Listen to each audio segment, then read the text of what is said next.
Hello. Did you know that in biblical thinking, name equals authority, but name also equals fame?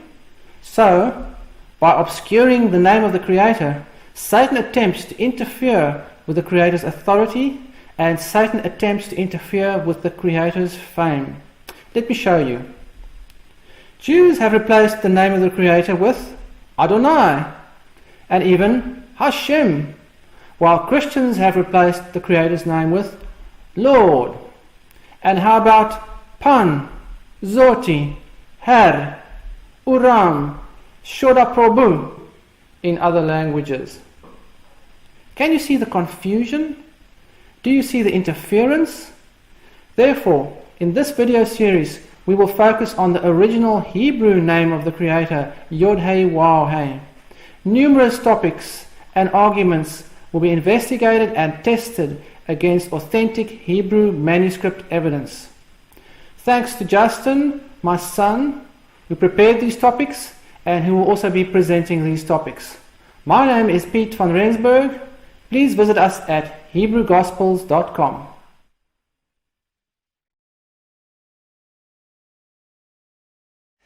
Hello everyone, and welcome back to the series on the Nehemiah Gordon and the pronunciation of the Tetragrammaton Yod-Heh-Waw-Heh. This is session number 11. Did the Hebrew vowel points originate from Moses, or were they invented by the scribes in the Middle Ages to capture the traditional reading of the Hebrew Bible? Why is this an important question when it comes to the name Yod-Heh-Waw-Heh and its pronunciation? What I've been showing you so far through this series is that yes, the consonants of the name Yod-Heh-Waw-Heh are part of the original Bible. Even though some of the books were written in the Paleo-Hebrew script, it's the same language, and the name Yod-Heh-Waw-Heh is part of the Bible, but the vowels, the blue vowel points you see here on the screen, were only added after the name was banned from being pronounced and replaced with Adonai. And after they replaced the name with Adonai, then the scribes added the traditional vowel points to the Hebrew Bible, and so they put Adonai's vowels on the name because that's what they pronounced when they saw the name Yod-Heh-Waw-Heh. On the other hand, Nehemiah Gordon teaches that these vowel points on the name preserve the original pronunciation of the name Yehovah, not the traditional pronunciation of the name Adonai. And this is based on the supposition that the vowel points are original rather than traditional. Also, in the previous two videos, we talked about the 10 rabbis, and we saw that this whole misunderstanding of the Creator's name supposedly being Yehovah, or Yehovah, as these rabbis say, is based on the misunderstanding that the vowel points supposedly come from Moses. And not only do some rabbis believe that the vowel points come from Moses, some Karaites also believe this. Let's start with the famous quote by the Karaite Yehuda Hadassi. And he said, they, the Torah scrolls, must be pointed with vowels and accents, for our Elohim did not give them without vowels and accents. The writing of our Elohim was engraved on the tables. Thus they were complete in their writing with vowels and accents, and they did not lack any of their vowels or accents. Very bold claim by this Karaite. Let's look at some of these phrases in Hebrew. Belo nikud veta'amim lo netanam Eloheinu. Our Elohim did not give them without vowels and accents. Kacha hayu mele'im bichtivatan benikud veta'amim. Thus they were complete in their writing with vowels and accents. Now, although Nehemiah Gordon is careful not to openly express his view on the vowel points, remember that every time when Nehemiah Gordon says the name is Yehovah, and every time when he pronounces the name as Yehovah, this is based on the supposition that the vowel points are original, just like this Karaite Hadassi said. They're not the traditional vowels recorded in the Middle Ages, they're the original vowels of the Hebrew Bible. Is this true? When Nehemiah was asked when were the vowels added to the Hebrew Bible, this is what he said. traditional Jewish sources debate about when the vowels were first written down. Some say at the time of Adam, some say at the time of Moses, some say at the time of Ezra, and then others say around the year 600 CE, at the time of the Masoretes in the Middle Ages, the scribes invented these vowel points. And then Nehemiah adds this comment, first suggested in 1538. Nehemiah makes the claim that before the 16th century, all the Jewish sources agreed that the vowel points are either from Adam, Moses, or Ezra. And only in the 16th century did someone come up with this new idea that the scribes invented the vowel points. Is this true? Let's move on to a video clip of Nehemiah Gordon in his study Jaw-Dropping Revelations from Israel, and he talks about the vowel points, and he makes the claim that Yeshua's words testify to this cholam on the name Yehovah, and that Yeshua's words testify to the authenticity of the vowel points. So in the Hebrew version of Matthew, it says, Ot v'nukuda. I have not come, he said, one letter and one vowel will not pass away from the Torah until all is fulfilled. That's what it says in the Hebrew version of Matthew, one consonant or one vowel. Now, wow. And I said, Yeshua spoke the words here, and it was right over there within visual shot, within eye, you could see where his words were fulfilled. That is, the scribes, they had this policy to remove one of those vowels, and what happened is they couldn't remove it in every place. The vowel was preserved. He spoke the words here, and over there, his words actually came to pass. Yes. That one jot or one tittle, one consonant, one vowel wouldn't pass away from this Torah. And every time we see that missing vowel not missing, Yeshua's words testify to that. That's right. And the words were spoken there, and then they came to pass there. And today we can sit and study these manuscripts and see that not one dot has passed away from the Torah. That dot that preserves the pronunciation of the name of the creator of the universe is still there. So, firstly, why is this cholam often missing from the name Yehovah? Go back to video number 5. This cholam on the name Yehovah is often missing not to hide the true pronunciation from us, but because the scribes put dummy vowels on the name, the vowels of Adonai. For example, in the Aleppo Codex, Adonai is written without the cholam. That's how Aaron ben Asher pointed the word Adonai. Only in rare occasions did he slip up and put in the cholam of Adonai. So what do you think happened when Aaron ben Asher put the vowels of Adonai on the name? Normally there's no cholam. But once in a while he slips up and he puts in the of Adonai. And we covered this in great detail in video number 5. Secondly, is it true that Yeshua's words testify to the authenticity of the vowel points? Did the Hebrew vowel points exist in the first century? Are they part of the inspired text of the Torah? Not one of these vowels will pass away. Yes or no? Today, we want to talk about 4 main topics that will answer this question. Number 1, we're going to look at Jewish sources which deny that the vowel points are from Moses. Is it true that before the 16th century, all the Jewish sources agreed that the vowel points either come from Adam, Ezra, or Moses, or not? Number 2, we're going to talk about lies in the name of Moses, and we'll see that when Jewish teachers need to invoke Moses to give themselves authority, they are very often telling lies and not the truth. Number 3, we will look at factual evidence that the vowel points are not from Moses. And number 4, clear evidence that the vowel points are not from Ezra. And between all of this, we'll see many indications that the vowel points did not exist in the first century at the time of Yeshua. So, let's start with number 1, Jewish sources which deny that the vowel points are from Moses. Let's have a look at this video clip of Nehemiah Gordon and Keith Johnson, where they talk about the origin of the Hebrew vowel points. When were the vowels added to the Hebrew Bible? Simple question, but boy oh boy. It's a really important question. Yes. Before I get to the answer, I want to explain that there were different opinions within Jewish sources about this question. Mm-hmm. And I mean traditional Jewish sources. So up until the 16th century, and specifically 1538, there was a rabbi named Eliyahu Bachur. Up until that rabbi, there were three main opinions about when the vowels were written down into the Hebrew Bible. Mm-hmm. The first opinion, which seems a bit extreme, but there were rabbis who believed that the vowels were written in the Hebrew Bible in the time of Adam. Okay, that's fine, whatever. The more serious opinions were divided between Moses writing the vowels down and Ezra writing the vowels down. These are the traditional Jewish opinions about when the vowels were written down. Ezra seems to have been the more dominant position, as far as I can tell, in Jewish traditional Jewish sources.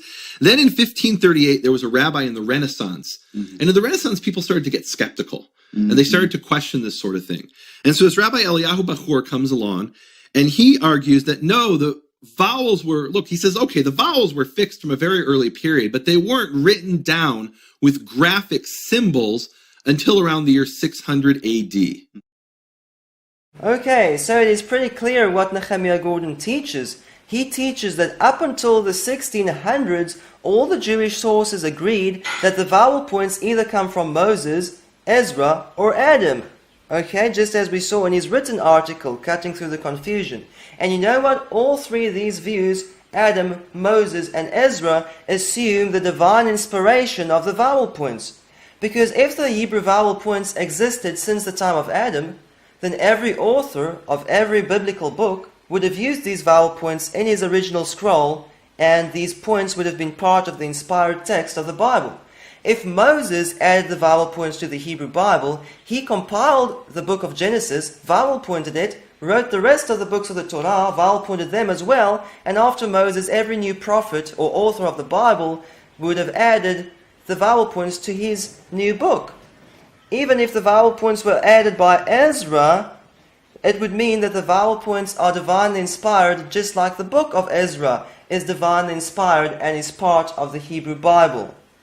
And is it true? Is Nehemiah's claims true that only when the people became skeptical in the 16th century, they came up with this new and liberal idea that the vowel points were invented in the Middle Ages? Is this true? Let's look at earlier Jewish sources before the 16th century, that deny that the vowel points are from Moses. So the first quote we'll be looking at is actually from the Zohar. And before we read this quote, let's just remind ourselves, what is the Zohar? We talked about this in video number 9 in some detail. The Zohar is the Bible of Jewish occultism or mysticism called Kabbalah.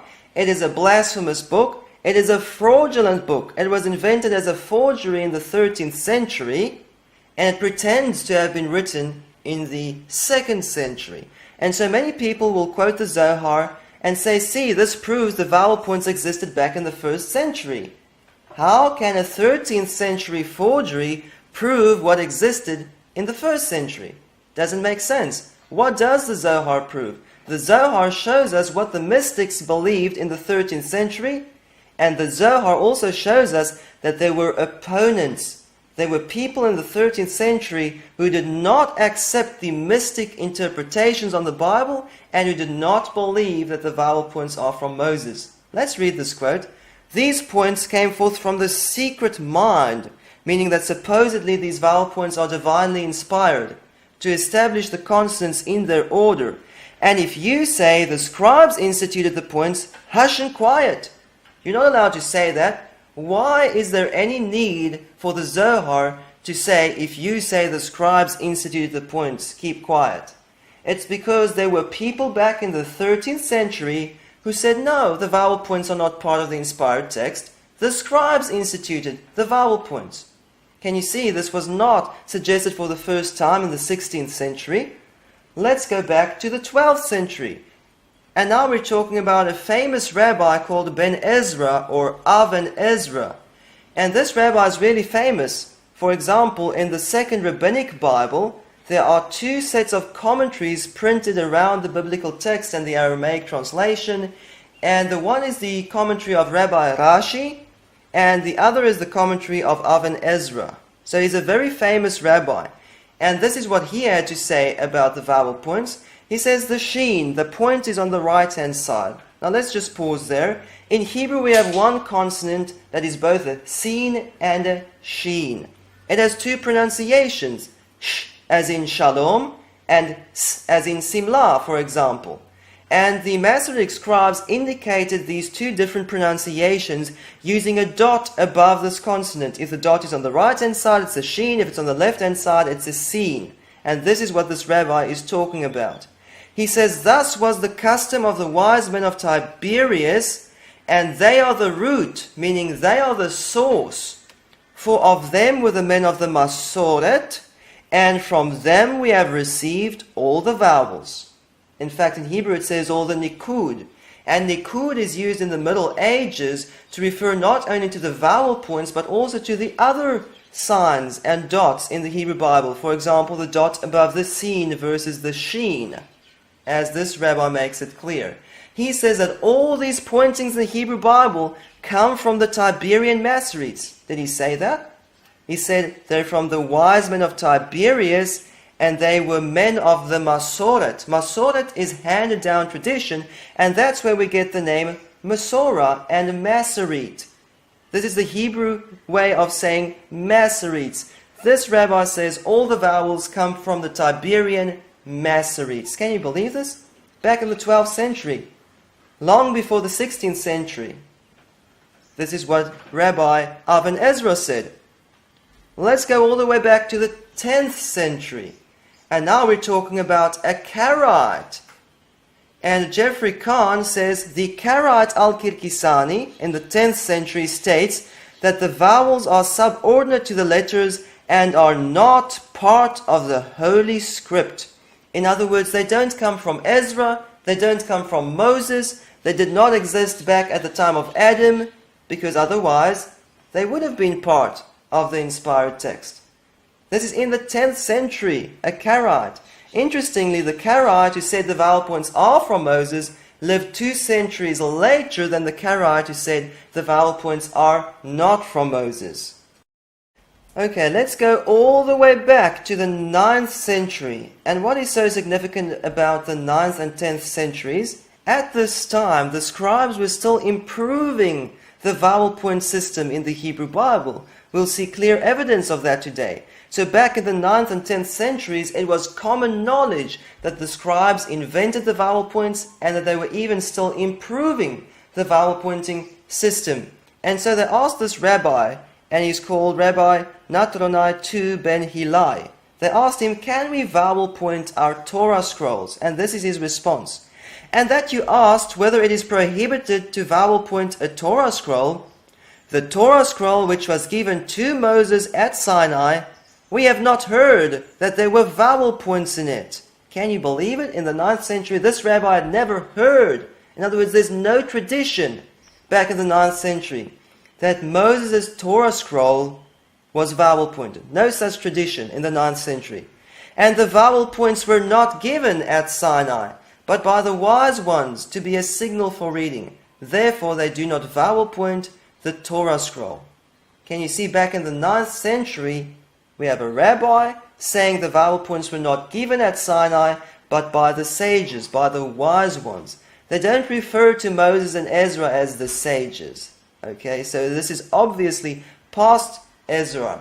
Otherwise, he would have said the men of the great synagogue if he was referring to Ezra. But it's rather obvious he's referring to the sages or the wise ones after the time of Ezra. Otherwise, these vowel points, like I said, would have been part of the inspired text if they came from Ezra.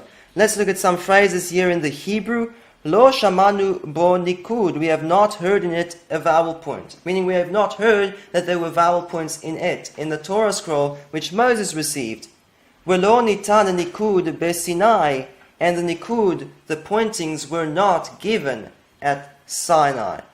Okay, so is it true that the medieval Masoretic origin of the vowel points was only suggested in the 16th century?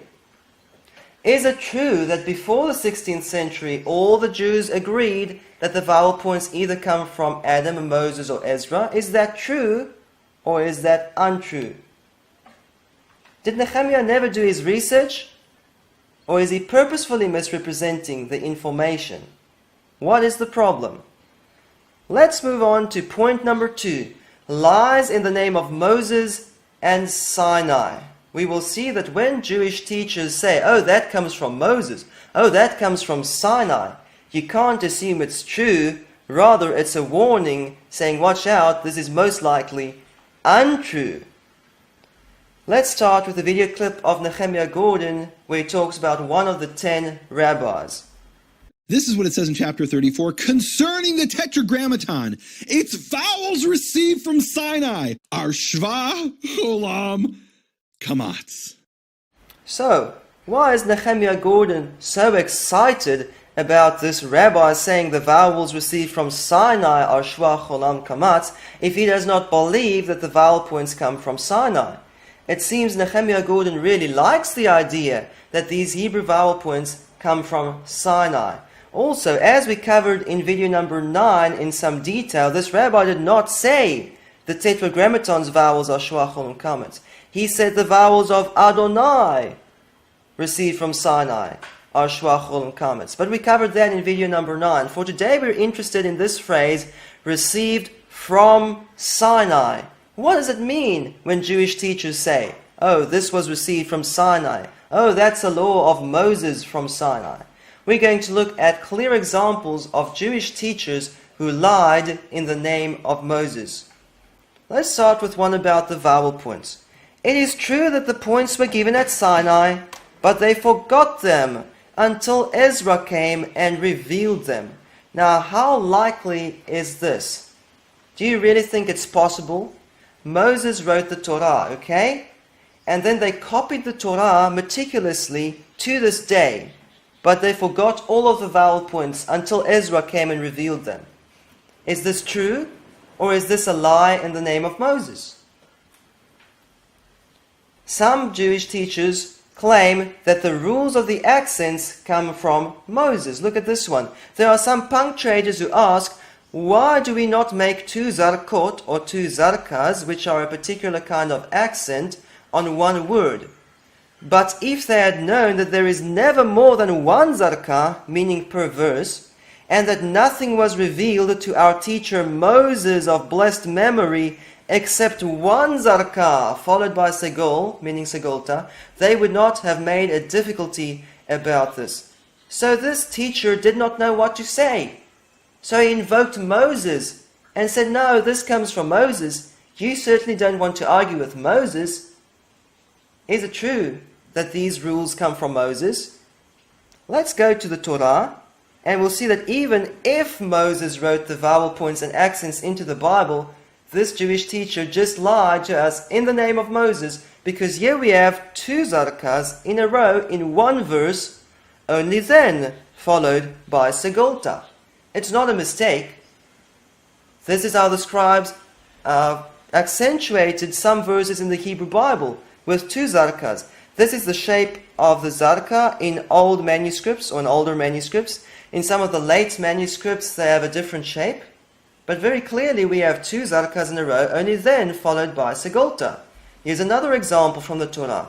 2 zarkot or 2 zarkas, only then followed by segolta. Even in the Aleppo Codex, although most of the Torah is missing and we can't check in the Torah, in the book of Joshua we find 2 zarkas, only then followed by segolta. So this Jewish teacher very clearly told a lie in the name of Moses. He invoked Moses, saying there's never more than 1 zarka, followed by segolta. And clearly there are often 2 zarkas followed by segolta. So often these Jewish teachers invoked Moses when they couldn't think of a good answer. And unfortunately they often lied in the name of Moses. Look at this one. The square script is from Moses from Sinai. Really? Rabbi says the Torah was first given Ashurit, meaning in square characters, but when they sinned it was changed by them to Rats, meaning Paleo Hebrew script. Why did the rabbis say that? Here's another example. Rabbi says The Torah was first given, meaning at Sinai from Moses, first given in this square script. When they sinned, it was changed by them to Ro'atz or Ra'atz, which means the Paleo-Hebrew script. And when they repented, the square script was returned to them. Why did the rabbis say this? Because in the Talmudic era, the Jews used the square script.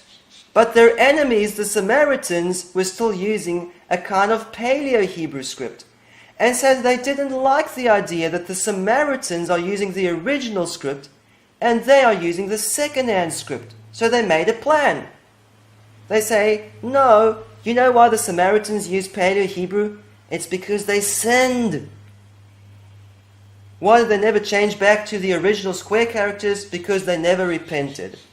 They're really just condemning their enemies and making themselves look good. We all know today that from inscriptions and even the oldest copy of a verse of the Hebrew Bible, we'll talk about that later today, in the First Temple period and earlier they used Paleo-Hebrew script.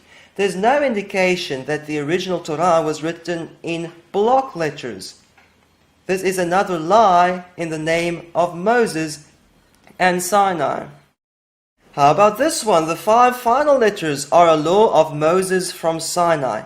It was said by Rabbi Matthew ben Charash that Mantzapach is a halacha or a law of Moses from Sinai. What is Mantzapach? These are the 5 letters that in the square script take a special final form at the end of a word. Let's look at this quote. Rabbi Shimon said in the name of Rabbi Yehoshua ben Levi that Mantzapach is a halacha of Moses from Sinai.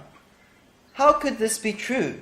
In Paleo-Hebrew they don't even use these 5 final letters like they use them in the block script. How could this come from Moses from Sinai?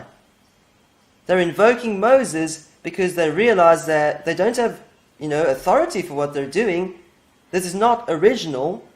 This is something that the scribes invented, or this is a new system that they adopted, and so they invoke Moses to give themselves authority. Kativ lo karei and karei lo kativ are a law of Moses from Sinai. Did you know there are certain letters that are written into the Hebrew Bible which by tradition are not read? And then there are other words and letters that are not written into the Bible, and by tradition they still read these words and letters as if they are there in the biblical text. This is called Kativ lo Karei and Karei lo Kativ. Rabbi Yitzchak said, words that are read but not written, and words written but not read are all a halacha, a law of Moses from Sinai. Okay, how could this be true? Did you know some of these cases where they read a word that is not written in the text occur outside the Torah? Moses only wrote the Torah, not the whole Tanakh. He did not write the whole Old Testament. So how could Moses be responsible for every Kativ lo Karei and Karei lo Kativ in the whole Tanakh? Is that possible? Or is this impossible? Is this true? Or is this another lie in the name of Moses? Every Kativ Karei is a law of Moses from Sinai? Really? Every word which is Karei and Kativ is a halacha of Moses from Sinai. So remember, what is Kativ Karei? It's where the traditional pronunciation contradicts the written text and they read words differently than the way they're written. And this comes from Moses from Sinai. And again, many of these Kativ Kareis occur outside the Torah. How could Moses be responsible for every Kativ Karei in the whole Tanakh? This is a lie in the name of Moses.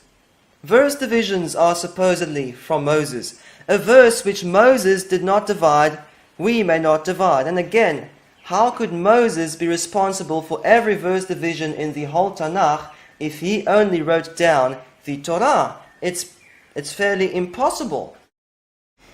Now this gets really serious. The Talmud and Mishnah, the oral law, is from Moses from Sinai. Really? Remember, when Yeshua came to earth, he perfectly upheld the original Torah as given to Moses at Sinai. But Yeshua did not keep and obey the man-made traditions, the traditions of the elders.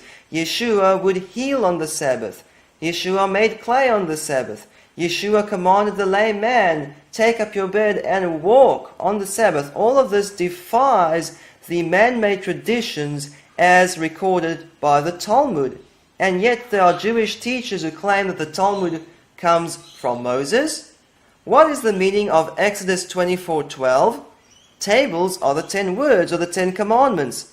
And the commandment is the Mishnah. To teach them is the Talmud, teaching us that all of them were given to Moses from Sinai. Is this true, or is this a lie in the name of Moses? How about this one? What rabbis answer their students are from Moses from Sinai? Really? When the Holy One, blessed be He, revealed Himself at Sinai, even that which a student asks the Rav, the rabbi, the Holy One, blessed be He, told to Moses at that time.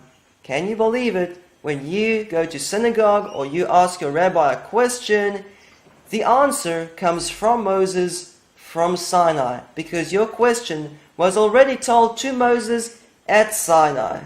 Can you believe that? This is just the rabbis saying, we have all the authority and you don't argue with us.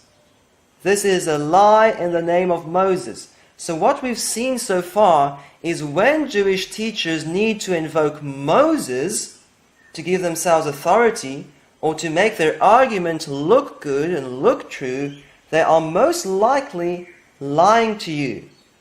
For example, this rabbi is saying the vowels of Adonai received from Sinai are Shua, Chol, and Kametz. He's most likely not speaking the truth, because why does he need to invoke Moses? Let's move on to number 3. Clear evidence that the vowel points are not from Moses. Clear evidence that these Jewish teachers who invoke Moses and say the vowel points are from Moses are lying to us. To answer this question about the vowel points, we're going to look at 8 clear evidences that the vowel points are not from Moses. Number 1, there are no Masoretic vowel points in Paleo-Hebrew. Number 2, the Masada scrolls from the 1st century have no vowel points. Number 3, we're going to talk about evidence from the Talmud. We'll talk about the oldest vowel pointed manuscripts, which are from the 6th and 7th centuries. There are 3 systems of vowel pointing, and these systems were improved over hundreds of years in the Middle Ages. And then we'll also talk about 2 special kinds of Ketiv Karei, which clearly show that Moses did not add the vowel points to the Hebrew Bible. So let's start with number 1, no Masoretic vowel points in Paleo-Hebrew. This is common knowledge. When we look at Paleo-Hebrew inscriptions or letters like the Lachish letters, we can see the Hebrew language, we can see the Paleo-Hebrew script, we see no vowel points. Let's just zoom in. What's really interesting about these Lachish letters is that the name Yod-Heh is used. There you can see Yod-Heh, and again down here Yod-Heh. Back then in the First Temple period, they still used the name in everyday speech.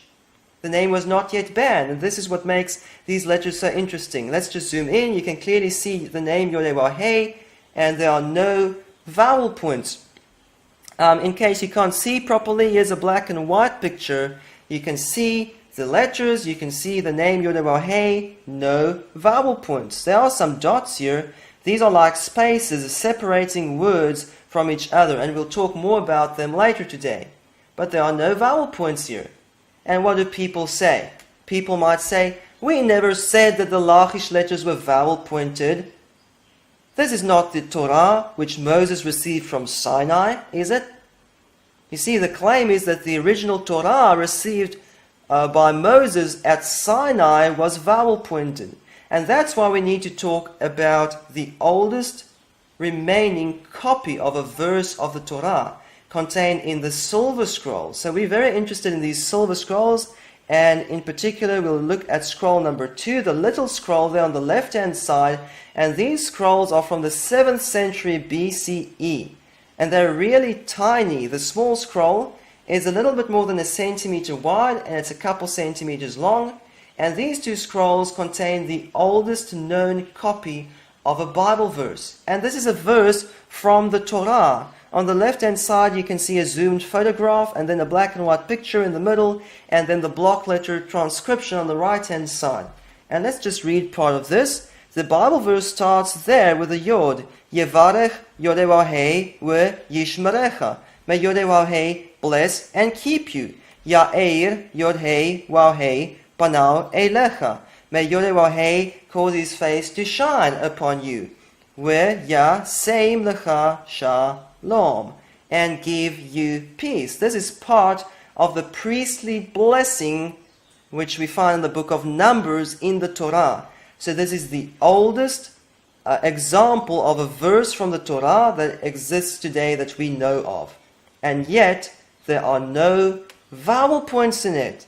No vowel points. And the scribe who wrote the letters into this scroll was really meticulous. He had to write these tiny little letters into this silver scroll. Remember, this was jewelry. Okay, jewelry. In the 7th century BCE. And we can see how meticulous the scribe was by looking at these strokes next to the name Yodewahei. And why did the scribe add these lines into the scroll? And we can also see them in the black and white picture over there and over there. And again in the photo we can see these little lines. These are not consonants, they're not vowels, they're not accents. What are they doing in the text? Well, you see, let's look at the block letter transcript. The name Yodewahei did not fit into this line, and they had to break it off and write half the name on the next line. Yodhei Wahei. But now we have a problem because the special name Yodewahei could be confused with the words around it. How do you know this is not Ya'eriyah, as in Hallelujah? I mean, you could make a mistake by mixing up these consonants with the word next to it, or these consonants with the word next to it. And so the scribe made a plan, and he added these little strokes into the text, separating the name Yod-Hei Waw-Hei from the words surrounding it.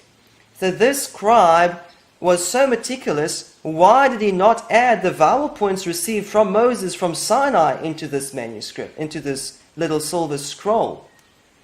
Because there were no vowels received from Moses from Sinai.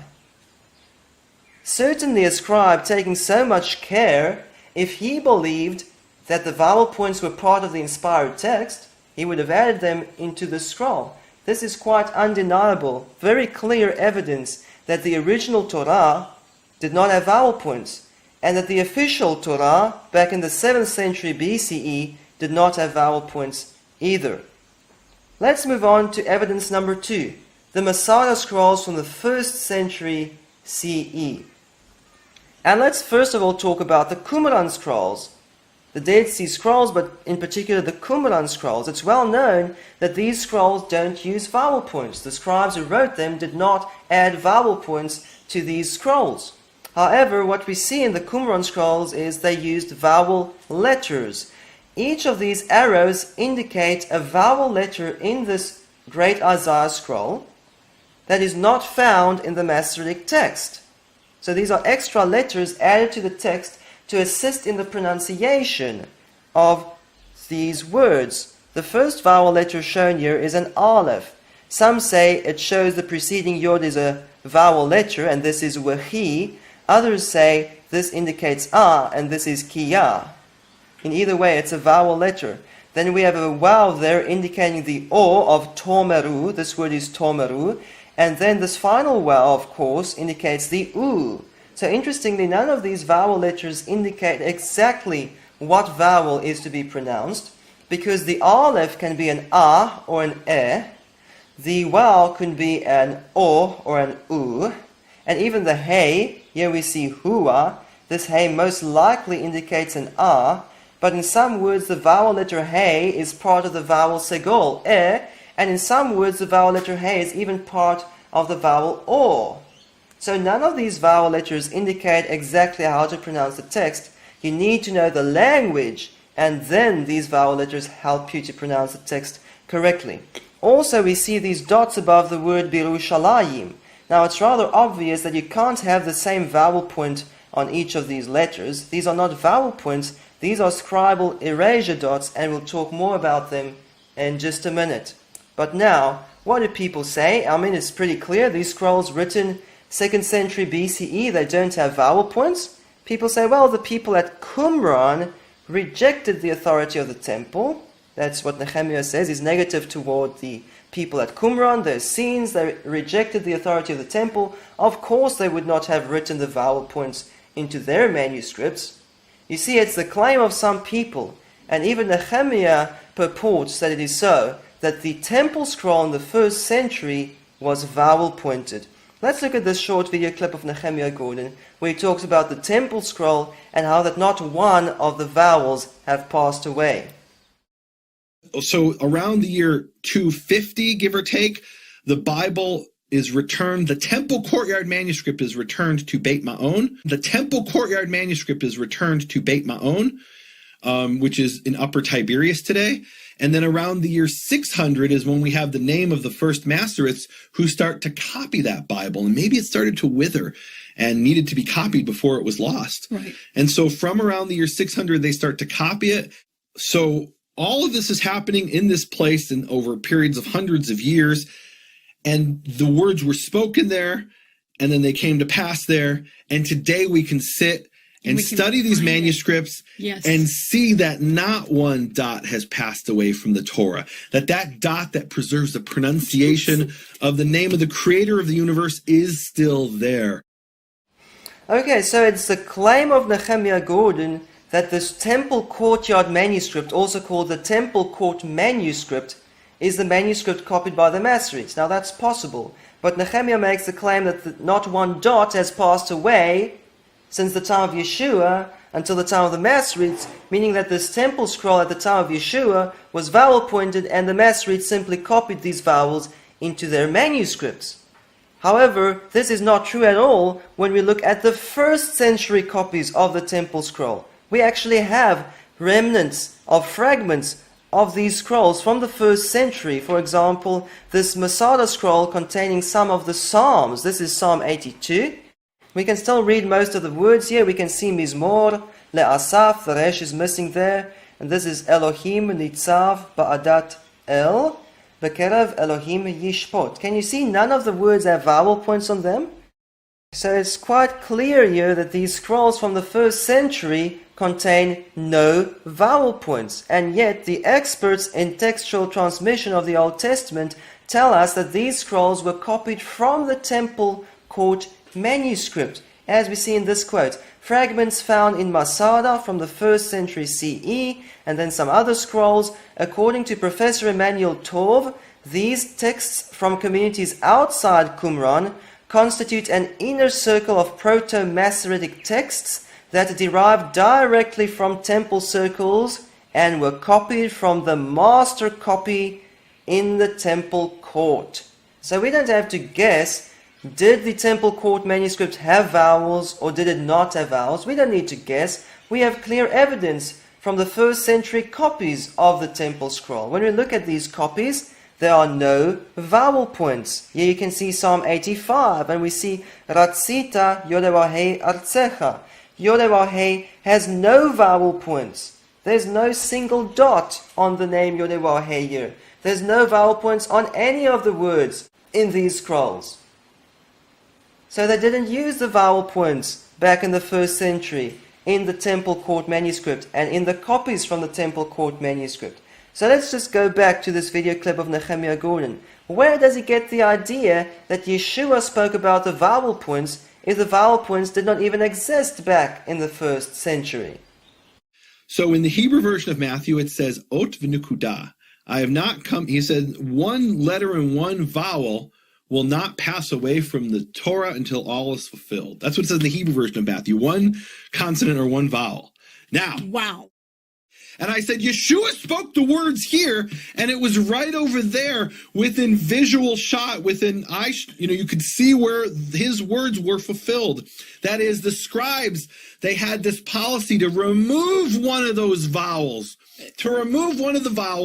and And what happened is they couldn't remove it in every place. The vowel was preserved. He spoke the words here and over there. His words actually came to pass. Yes. That one jot or one tittle, one consonant, one vowel wouldn't pass away from this Torah. And every time we see that missing vowel not missing, Yeshua's words testify to that. That's right. And the words were spoken there, and then they came to pass there. And today we can sit and study these manuscripts and see that not one dot has passed away from the Torah. That dot that preserves the pronunciation of the name of the creator of the universe is still there. So, can you believe how that Nehemiah Gordon misrepresents what Yeshua actually said? And he purports that Yeshua spoke about the vowel points, and yet there were no vowel points in the first century scrolls. The vowel points in the Masoretic text were not preserved since the first century. There were no vowel points in these scrolls in the first century. And so why does Nehemiah Gordon mention Yeshua, whom he does not believe in, whom he rejects? It's to make you believers in Yeshua think that Nehemiah Gordon is right, and to make you think that Yeshua prophesied about this Cholam that Nehemiah supposedly discovered. And this is not true at all. So let's talk about what did Yeshua actually say and what did he actually mean. So first of all, I want to show you what did Yeshua say based on the Vatican Hebraica 100 manuscript, which is the manuscript that we're working on at Hebrew Gospels. According to this manuscript, Yeshua did not say one jot and one tittle. Let's read this. Ani omer lachem be'emet, I say unto you in truth, Shelo yechsar davar echad mehatorah, that not one word will be diminished, not one word will be lacking from the Torah. Now this makes very good sense when you look at manuscripts, because when we compare the manuscripts from the first century with the manuscripts we have today in the Masoretic text, they are very, very similar. And the only differences that we find is normally a vowel letter here and there. And these vowel letters simply assist in the pronunciation of the words. They don't necessarily change the meaning. And so a yod, a jot and a tittle, a yod is a vowel letter that sometimes comes and goes. So this reading here, that not one word will pass away from the Torah, makes perfect sense when we compare this with the history of the biblical text and how it was preserved over the ages. Now, if the Shem Tov reading, which Nehemiah refers to, is the original reading, what did Yeshua mean? And I say if, because remember, the Shem Tov, Matthew, is purposefully corrupted. I know very well that every manuscript has a mistake in it because all scribes make mistakes, but that's not what we're talking about. Someone who copied this manuscript, which Shem Tov used, deleted every instance in which Yeshua is called the Messiah by Matthew, the author. You see, it was okay to them if the demons called Yeshua the Messiah, or if Peter calls Yeshua the Messiah, but they wouldn't let Matthew call Yeshua the Messiah because they wanted people to read this Gospel of Matthew and think, oh, even the author didn't say he's the Messiah. Something else is in the best manuscripts, which is this one and another one copied from it, the manuscripts that best preserve the Shem Tov tradition, we find places in which the text really mocks at Yeshua. They perverted the text to make fun of Yeshua. For example, where the centurion says to Yeshua, Lord, I'm not worthy that you come into my house. Guess what the Shem Tov says in the best manuscripts?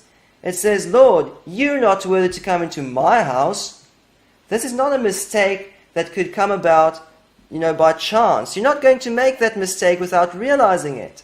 This is a purposeful corruption of the text. And that's why I don't always trust the readings we have in the Shem Tov Matthew as being the original. But let's read this anyway. Al tachshavu shebati lehafer Torah. Don't think that I came to destroy Torah. Ela lehashlim. However, I came, is understood there, to fulfill. Be'emet ani omer lachem, in truth I say to you, ki ad shamayim va'aretz, that as long as the heavens and the earth remain, ot achat v'nekuda achat lo tivtal mehat Torah. Not one letter and one nekuda will pass away from the Torah. What does nekuda mean? What did it mean in the first century? That's the word Nehemiah just translates as a vowel. Does it mean vowel point? Let's start by looking at a dictionary. This Hebrew dictionary says that nekuda means number one, point or stud. So the first meaning is not vowel. What's the secondary meaning? Secondly, in post-biblical Hebrew, it means dot. Now keep in mind that documents written in the first century would be seen as post-biblical Hebrew because it means post-Tanakh Hebrew, Hebrew after the Old Testament. Okay? Number three, in medieval Hebrew, it means vowel point or vowel because only in the Middle Ages did they start using points as vowels. And then in a New Hebrew, it means punctuation mark. So just by looking at this dictionary, you'll think that Yeshua said dot, not vowel point. There's no indication so far that Yeshua referred to the vowel points. So what are these dots that Yeshua referred to if the Shem Tov preserves the original reading? What are these dots? Well, if Yeshua was speaking about the original Torah, which Moses wrote, there are dots that are used in Paleo-Hebrew. We see these in inscriptions, in Paleo-Hebrew inscriptions. We have these dots between the words, and they're like spaces between the words. Can you see there's a dot there, there's one there, one there, one there. And so they don't always put spaces between the words in Paleo-Hebrew, but they put these dots in between the words, so you won't get confused between the different words and their consonants. Here's a black and white inverse image, so you can clearly see these dots. Here's another example of Paleo-Hebrew with nekudot, dots between the words, and these dots are not vowel points, they're not accents, they're like spaces between these different words, and these can actually change the meaning of a sentence. Let's look at the last two words in the second last line. It says, Leveit Yodewahei, to the house or for the house of Yodewahei. There is no nekuda between these two words. Why? Because the house of Yodewahei is like one word in Hebrew. In English we often say the temple. It's not for the house and then Yodewahei is a separate word. This is for the house of Yodewahei, as if it's one word or one concept. And so these nekudot can change the meaning of a sentence, and also they avoid confusion between different words. So if Yeshua was talking about the original Torah written in Paleo-Hebrew, and if Yeshua actually said not one nekuda will pass away, it means these words are not going to be confused. Because now in the block letter system they use spaces instead of these dots. Okay, what if Yeshua was talking about the current system which they used even before the first century, the block letters, the square script? Even in these manuscripts written in block letters we find dots. Remember, this great Isaiah scroll is from the 2nd century BCE, and we see these dots, and we talked about this in video number 3, how that they use these to mark a word as a mistake. These are scribal erasure dots, and they were in use even prior to the 1st century CE. And what's interesting is that the official Hebrew Bible to this day have 15 words that are permanently marked with these scribal dots. These are the scribal dots that existed even before the 1st century. And by the way, Nehemiah knows this very well. Nehemiah talks about these scribal dots in his study called The Mistake That Got It Right, Part 2. He shows this example from the great Isaiah scroll. Let's zoom in. You can see these dots. They mark the word Birushalayim as a mistake. So what happened? Someone proofread this manuscript against another manuscript. In the other manuscript, the word Birushalayim was missing, and so they indicate this discrepancy using the scribal erasure dots. And so the same thing probably happened with the Masoretic text. Somewhere long ago, they proofread the manuscript, their manuscript against another one, found 15 discrepancies, and marked these in their manuscript. It doesn't mean they're necessarily mistakes, but it means these are 15 places in which our Masoretic text differed from another ancient manuscript. So these scribal dots probably existed in the official Hebrew Bible since the 1st century or even before the 1st century CE. Remember, there are no vowel points in these Hebrew scrolls from the 1st century. So if it is true that Yeshua said not one dot will pass away, Yeshua referred to these scribal dots on 15 words in the Bible, not to the vowel points, because the vowel points did not exist back then. So we have evidence that these specific dots existed on 15 words in the Hebrew Bible from early sources. For example, the Sifrei from the 2nd century, they talk about these nekudot. And they say, or on a far journey, that's a quote from the Bible, there is a nikud above the hay, for even if he is on a nearby journey and is unclean, he must not do the Passover with them. So they're talking about the word rechokah in the Hebrew Bible, and the hay of the word rechokah has a dot above it. It's not a vowel point, it's not a cholam. It's a scribal marker or dot, and this dot existed back in the 2nd century. And here we have the rabbinical interpretation of this dot. They knew it's kind of an erasure dot, and so they say, well, the words marked with these dots don't really mean what they say.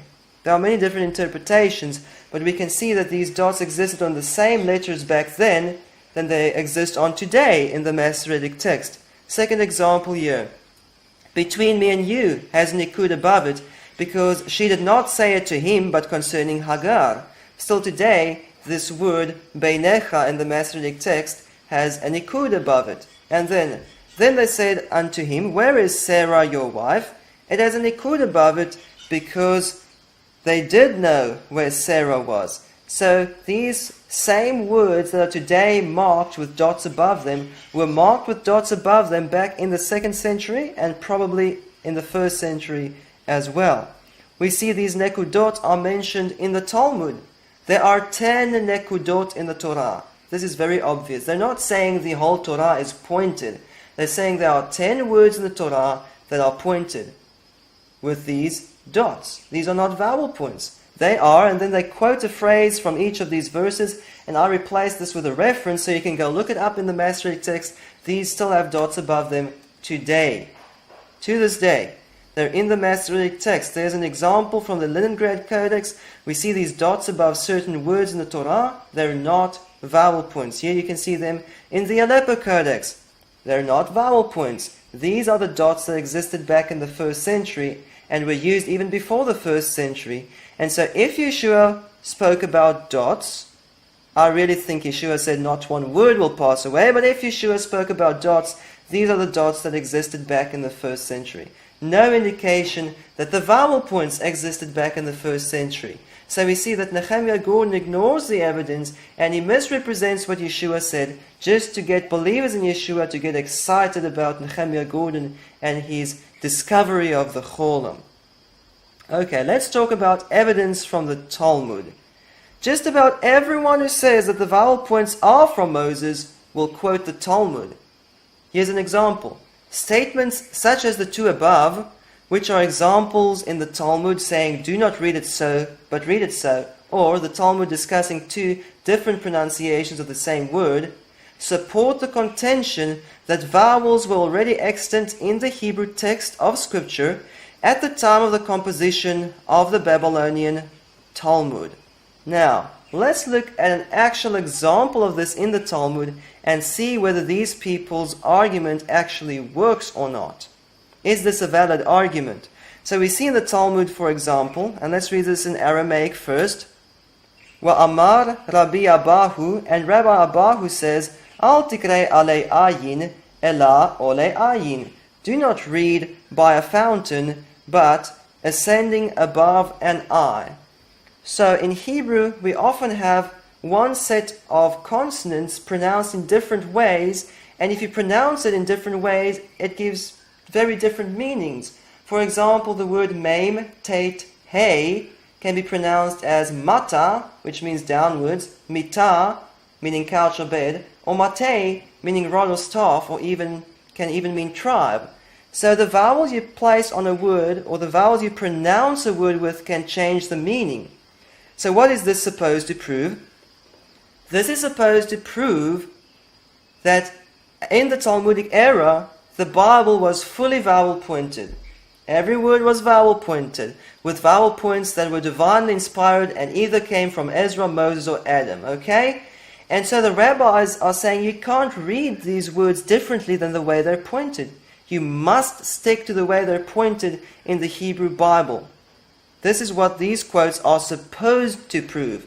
However, when we look at the pointed text of the Hebrew Bible, and we compare that with what the rabbis in the Talmud say, most of the time these rabbis contradict the biblical text in terms of context, and they also contradict the vowel points in the Hebrew Bible. So when we go to this actual phrase in the Hebrew Bible, it says alei ayin, the way the Talmud says you should not read it.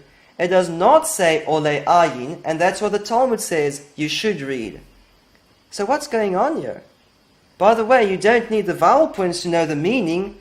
It says Bein Porat Yosef.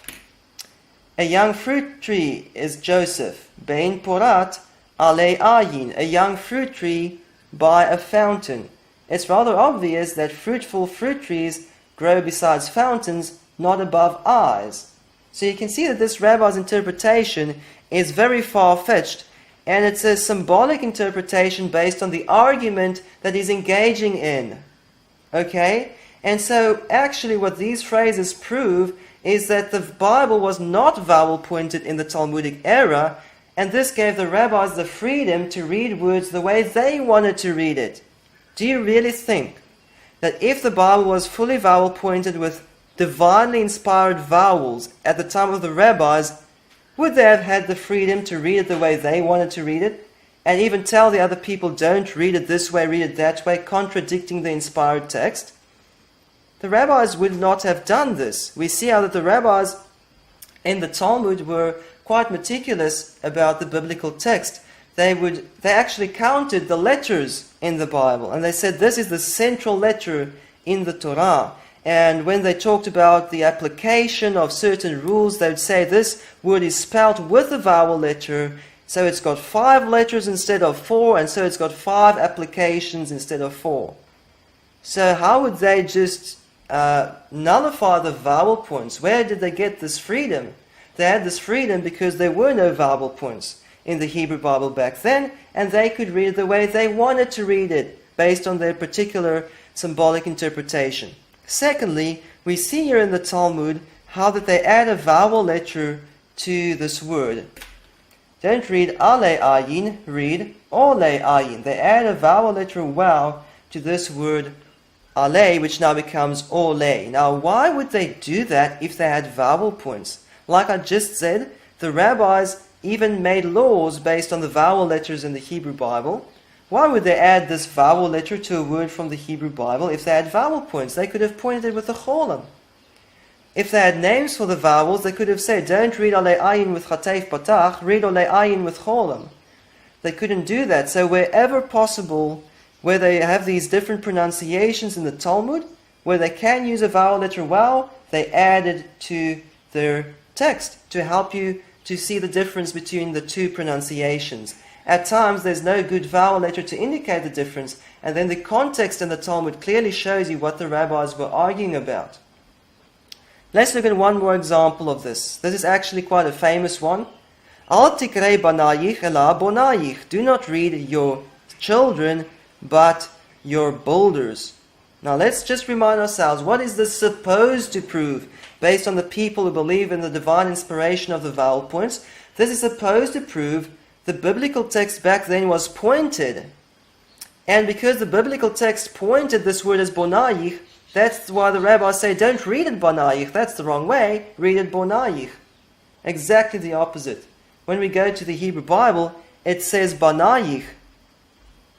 V'chol banayich limudei Yehovah, and all your children will be taught by Yehovah. This rabbi says, don't read it that way. Read all your builders will be taught by Yehovah. So where did the rabbis get the freedom to read these words differently if they were pointed with vowel points from Moses or Ezra back in the Talmudic era? This would never have happened. Okay, so the rabbis don't confirm the Masoretic text. Most of the time when they say don't read it this way, read it that way, they're contradicting the traditional reading, they're contradicting the contextual reading, and they're contradicting the vowel points in the Hebrew Bible. And again, we see how they added a vowel letter to this word, bonayich. It shows they used vowel letters to indicate special pronunciation, and they would not have liked to do this. They would have tried to avoid this. If they had vowel points, they would simply have placed a cholam above that bait and a kametz beneath this bait.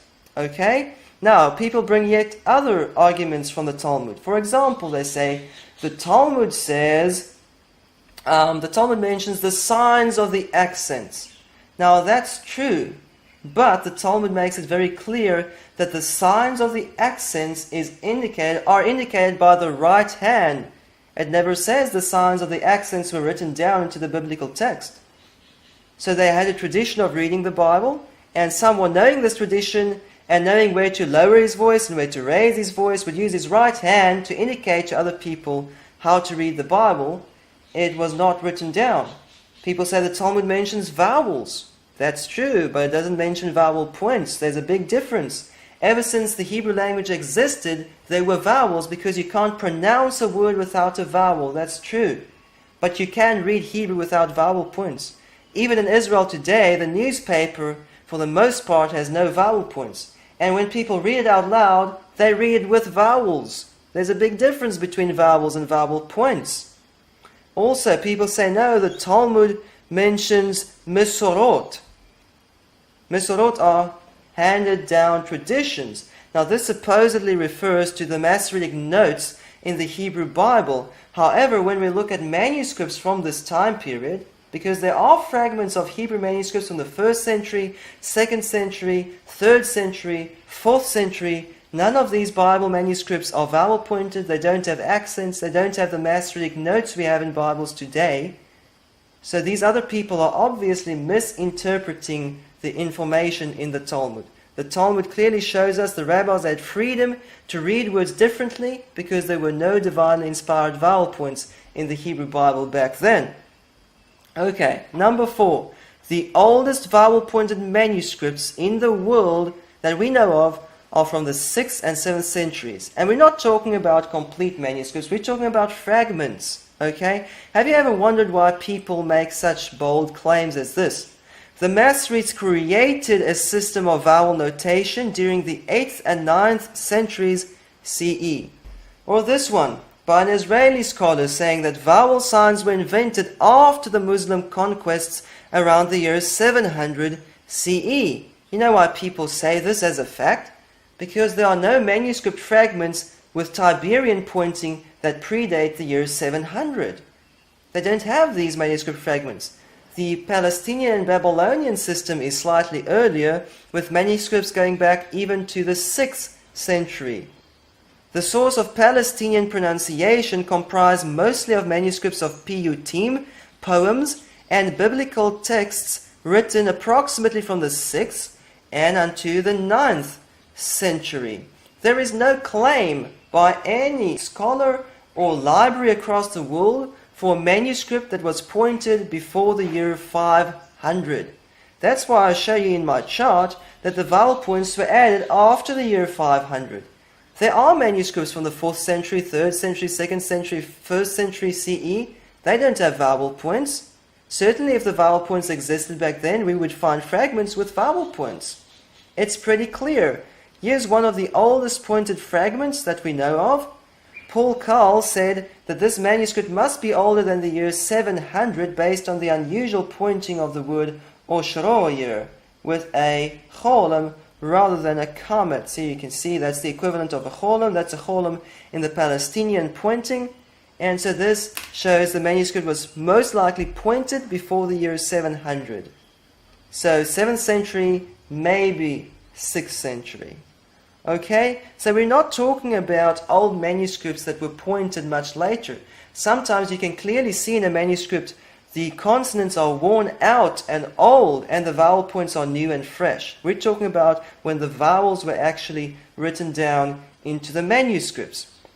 So it's pretty clear. If the vowel points come from Moses or Ezra, Why are there no vowel-pointed manuscript fragments that predate the 6th century? When these people tell us, oh no, the vowel points come from Moses, oh no, the vowel points come from Ezra, or like Nehemiah, Yeshua's words testify to this cholam, is this true? Or is this a lie in the name of Yeshua, a lie in the name of Moses, a lie in the name of Ezra? The evidence is quite obvious. Evidence number 5, there are 3 unique and different systems of vowel pointing. They are the Tiberian pointing, the Babylonian pointing, and the Palestinian pointing. People also talk about the Yemenite pointing, but that's just a special kind or an adapted kind of Babylonian pointing. So these are the 3 original systems. Okay, and let's compare some of these vowel signs. The comets in the Palestinian system is above the line and looks very different than the Babylonian comets, but again it's above the line. And in the Tiberian system, the comets is below the line. Very different vowel signs, okay? This vowel sign above the line in Palestinian pointing is a chirak. In Babylonian pointing above the line, it's a cholam. In Tiberian pointing, they don't actually show it here because above the line, it's not a vowel point. It is an accent. It's zakef katon. And this sign beneath the line in Tiberian system is a schwa. So can you see these vowel signs are different? The dots are in different shapes. They've got different numbers. Here you use 3 dots for the O. There you use 2 dots for the O. Here we use 1 dot for the O. So, is it even possible that not 1 dot has passed away from the Torah, if these dots supposedly refer to the vowel points? How is that possible? How could these 3 different systems be in existence today if the vowel points came from Moses or Ezra?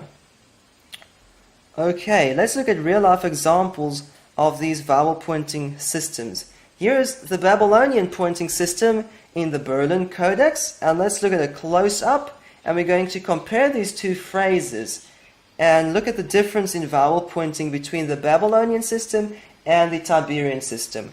Here we have Beyom Akra Maher Aneni. Answer me speedily in the day when I call. Okay? In Tiberian Hebrew, Beyom Akra Maher Aneni. Answer me speedily in the day when I call. Can you see these vowel points look quite different? Here's a schwa in the Tiberian system. Here's the schwa in the Babylonian system. There's the cholam in the Babylonian system. There's the cholam in the Tiberian system. This 1 dot above the line in the Babylonian system is a chirak. Completely different systems. And they all come from Ezra or Moses? Really? Okay, something else to consider.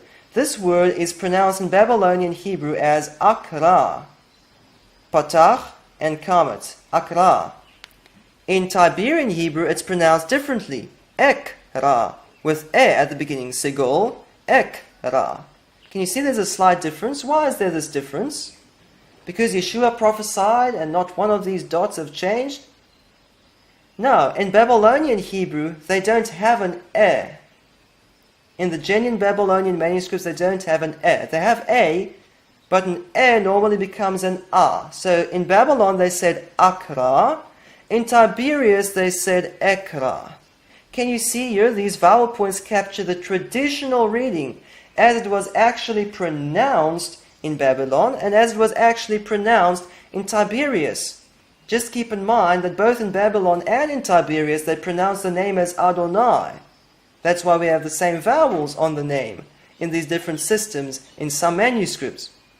Okay, so these systems are different. The pronunciation indicated by these 2 systems are sometimes different. Let's look at the Palestinian pointing. We've seen this fragment. Something that's interesting in these Palestinian manuscripts is that not every word is vowel pointed. Here you can see the word lamnatseach, no vowel points. Al-macholat, no vowel points. Many of the words in the Palestinian manuscripts are not vowel pointed. So, again, do all these points come from Ezra and Moses? We can see the system is still partly developed. Let's look at a close-up and compare here with the Tiberian system. We have here et banayich ve et benoteich asher. Now, can you see here, banayich has only 1 vowel above it, the comets. Ve et has no vowels on it. Benotech is fully vowel pointed with the 3 vowels, and Asher again has no vowel points on it. So they're helping you with the difficult words. You need to know Hebrew to pronounce this correctly. Okay, you need to know that's et, you need to know that's Asher. But if you know Hebrew, you don't need extra help with vowel points. And so they help you with the difficult words. Now, let's compare this word, Benotech, with the way it's pointed in the Tiberian system. Here it is, Benotayich. Can you see we have a patach and a chirek there? Patach and a chirek, Benotayich. Whereas in the Palestinian system, it's Benotech, with a different vowel point there. Why the difference? Not one vowel has passed away from the Torah. Really? Why are these vowels different? Because these are 2 different pronunciations. In southern Israel, they actually said Benotech. And in Tiberias, they actually said Benotayich. And these vowel points don't capture the original reading of the Bible.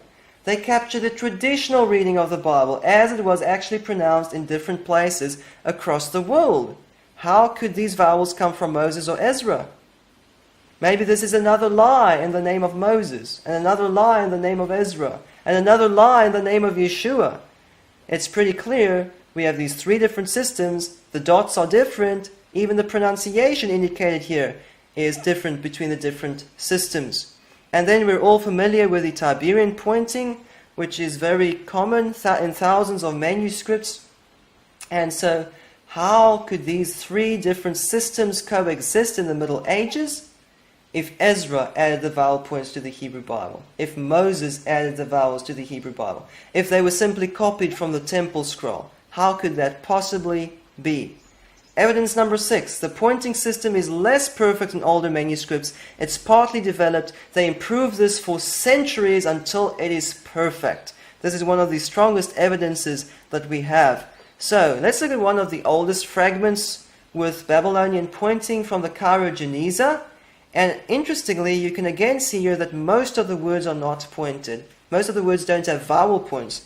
That is an accent over there, that's an accent, and that's an accent. So most of the words don't have vowel points. Let's zoom in and look at some examples. The first word here, wamimate. Why is there 1 vowel point indicated there? Why? Because normally this is wamimata. By the way, in Babylonian Hebrew they don't say u before a labial, it just says where. So this is where mimate. Normally it's wemimata from a tribe. Now it's wemimate and from the tribe of. It changes the meaning, and you could easily mispronounce this if you don't know the reading tradition. The word Naphtali has no vowel points on it because you don't need help to pronounce it. We'et, no vowel points. And then we have a word here that is fully vowel pointed as chamon. That's a vowel sign, that's a vowel sign, that's an accent, and that's a Masoretic note. So it's accentuated, it's vowel pointed, it's even got a Masoretic note. Why? Because this word does not occur many times in the Bible. This note says rak, meaning only, meaning it's the only occurrence of this word in the whole Hebrew Bible. Actually, it occurs once more, but there it's where chamon. And in the Masoretic thinking, chamon and wechamon are 2 different words, okay? But you definitely need help to pronounce this correctly.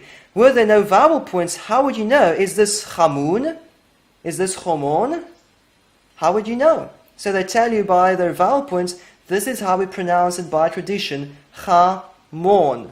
Okay? Next word, we'et, no vowel points. Migrasheha, it's a long word, but still no vowel points. Livnei, merari, hanotarim, no vowel points, just 2 accents. So very clearly this is an incomplete system. They're only indicating the vowels on some words. They're only indicating some of the vowels. Here only one of the vowels are indicated. So, why is this? Because the vowel points come from Moses. The vowel points come from Ezra. The scribes did not have to invent them. No, it's because the scribes had to invent them. And originally, these vowel points simply helped you not to mispronounce the difficult words in the biblical text. Over time, they improved the system. Let's look at another example. In this manuscript fragment, most of the words have vowel points, but still some don't. The word li here has no vowel points. Ata has 1 vowel indicated and an accent. Lema'an, no vowel points. And then this word, tuvcha, is fully vowel pointed. And why is that? Because when you just look at those three letters, you'll think it's tov, meaning good, and tuv means goodness. And so by tradition, you shouldn't read tovcha or tovecha, you should read tuvcha. So this word could be pronounced in 3 or 4 different ways, and they're telling you by these vowel points, this is tuvcha. Yod-Heh often has no vowel points in the Babylonian manuscripts because you don't need help to pronounce the name as Adonai. If you're Jewish, if you have that background, it's just part of their tradition. Al, no vowel points. Remember, the vowel points in the Babylonian system are above the line. So these are vowel points of the next line lower down. Al, no vowel points. Cain is vowel pointed. Why is that? It occurs so many times. Well, sometimes the word Cain in Babylonian pronunciation is pronounced Khan. So they're simply telling you this is not Khan, this is Cain. And so I could go on. Each of these vowels here are to help you not to mispronounce the text, but to read it according to the traditional pronunciation. And so they improved the system over time. By the 9th century, they had a complete system. Okay, maybe before that, but here's an example from the 9th century where they have a complete system, and yet it is a simple system. They have 6 vowels and a schwa, but they don't have any compound schwas. So this word, me'achol, in the Tiberian pointing, it would have a compound schwa underneath that aleph. Here above the aleph, we have a patach. They have to choose between patach and simple schwa because they had no compound schwa back then, okay? Didn't use it, had not yet invented it. Let's look at other features that are not fully perfected in this system. The silent schwa is not indicated in this manuscript. Can you see there's no vowel sign on that resh? No vowel sign, it's hirachik. And there's no silent schwa on the resh, okay? The seen versus sheen is often not indicated. And even when it's indicated differently than in the Tiberian system. Now, let's look at the name Yod-Heh, because you're probably thinking this is a cholam. It's not a cholam up there. Remember, a dot above the line in this system is a chirek, as here in hirchik. Okay, so that's not a cholam. Also, it's not a chirek because it's too big.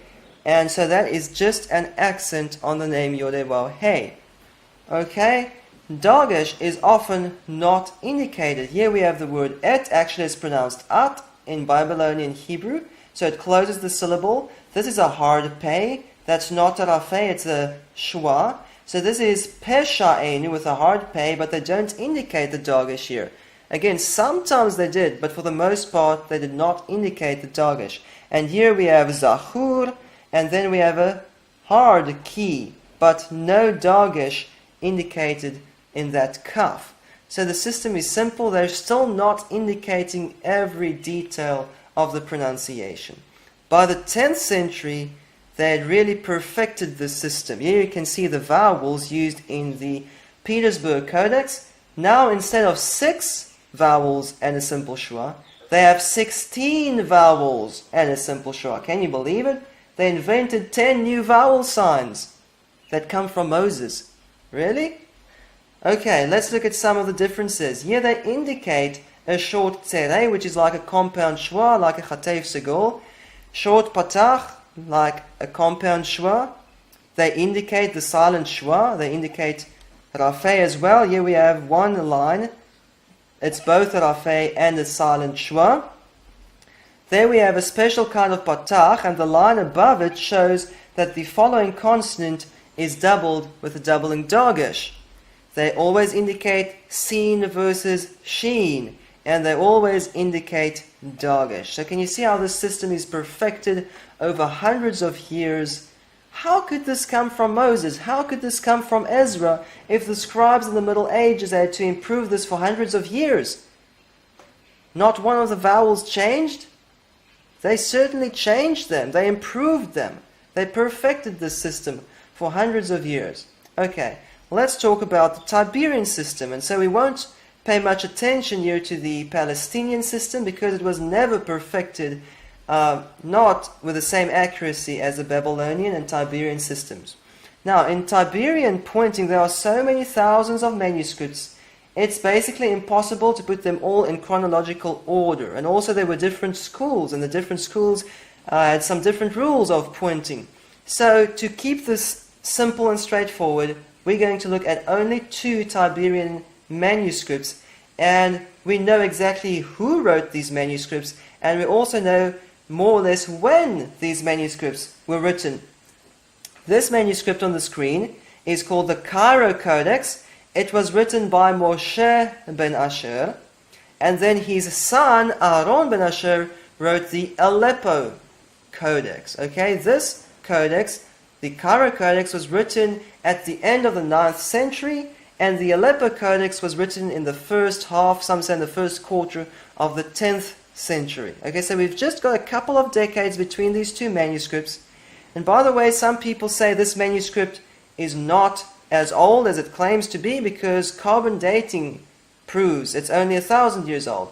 Well, if you've ever studied carbon dating, you'll know it's not that accurate.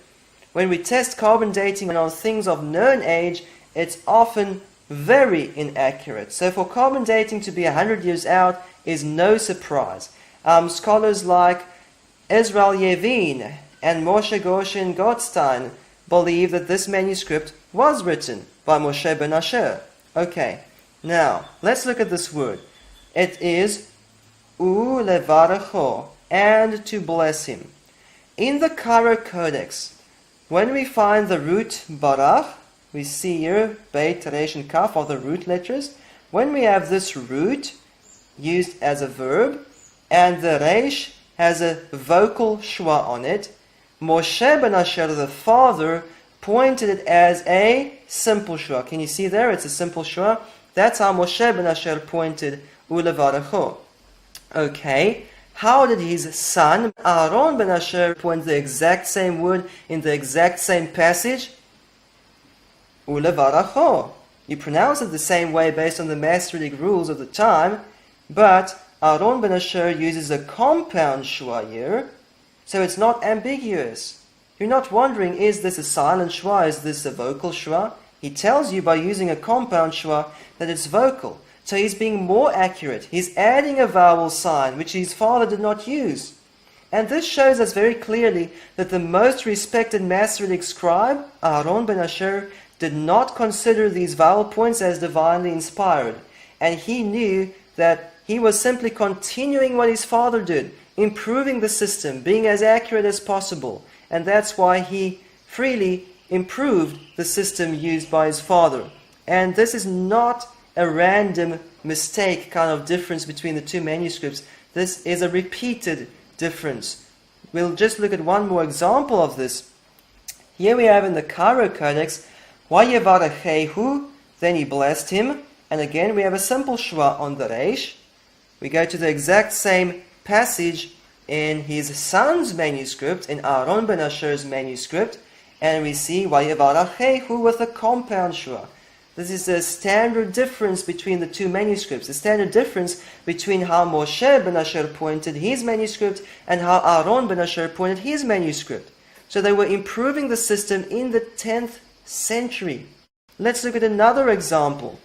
In the Cairo Codex, when we have the word Yisrael, Israel, and it's preceded by the lamed preposition, this is how it's pointed, with 1 dot underneath the lamed called a chirak, it's an E, no vowel sign on the yod, so it's a chirak yod, li, and then we have Lisrael.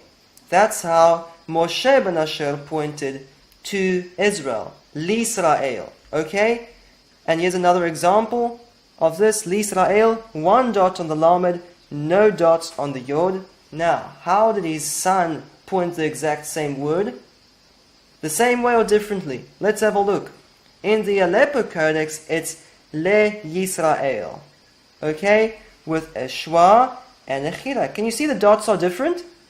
The dots changed. Even in the 10th century, the dots were still changing.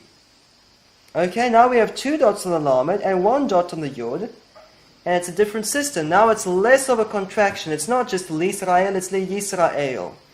It's less of a contraction. He's being even more accurate, more precise, more meticulous than his father. So again, why would they need to improve this system? up until the 10th century, if Moses wrote the vowels down, if Ezra wrote the vowels down, or if they were copying these vowels from the temple scroll, why would they be improving the system in the 10th century? No ways. It seems this is another lie in the name of Moses when people say, oh no, the vowel points come from Moses. It's not true whatsoever. Let's move on to number 7, euphemistic Ketiv Karei. So we talked about Ketiv Karei in video number 3 in some detail. Ketiv Karei is where the oral tradition, what is pronounced by tradition, disagrees or contradicts the written text. Okay? That's the simple definition of Ketiv Karei. But there are many different reasons for Ketiv Karei. One of the reasons is euphemisms. So, okay, what's written in the text based on the consonants is uva orphalim, and we know the correct pronunciation of this word based on the singular form orphel, which was never replaced with a euphemism. Okay, so we know this should be uva orphalim, and yet when we compare these vowels, they put dummy vowels on this word. Can you see they did not put the true vowels on this word in the main text? What are these vowels in the main text? They're the vowels of the reading tradition, techorim, which they read by tradition, which is a euphemism. They don't read orphalim, hemorrhoids, they read techorim, boils. Okay? So if you pronounce the word in the text the way it's written with the vowels, uva epholim, that's gibberish, it doesn't exist in Hebrew. So why would Moses write such a confusing word into the Torah? Why would Moses write uva orphalim and point uva techorim? Why would Moses write something that you can't pronounce because it's too crude? What sense does this make? If Moses said techorim, he would have written techorim. If Moses said orphalim, he would have pointed orphalim if he pointed the Bible. So this is clear evidence that the vowel points were only added long after Moses, when the Jews decided techorim is a better word than orphalim. We can't read orphalim, we replace it with techorim. There's no way that Moses could be responsible for these dummy vowels in the Torah. Here's another example. The name Yehovah with Elohim's vowels. Even Nehemiah Gordon says the name is sometimes pointed with Elohim's vowels. We talk about this in video number 4. So, did Moses speak the name? It's pretty obvious from the internal evidence in the Hebrew Bible that Moses spoke the name. He was sent to Pharaoh, and he had to say to Pharaoh, Yehovah sent me. Pharaoh used the name Yehovah. Okay, it was spoken back then. Why would Moses put the dummy vowels of Elohim on the name? And also, if you can somehow convince me that Moses said Elohim rather than Yehovah, why would he write Yehovah and point Elohim? Doesn't make any sense. Why would Moses place these dummy vowels on the name? There's no way that these vowel points come from Moses. No way. Evidence number 8. Ketiv Karei, which corrects mistakes. There are some copyist errors in the Masoretic text, but the Masoretes wouldn't correct them. They wouldn't change these consonants. And so that's another class of Ketiv Karei. And so why do we have these differences?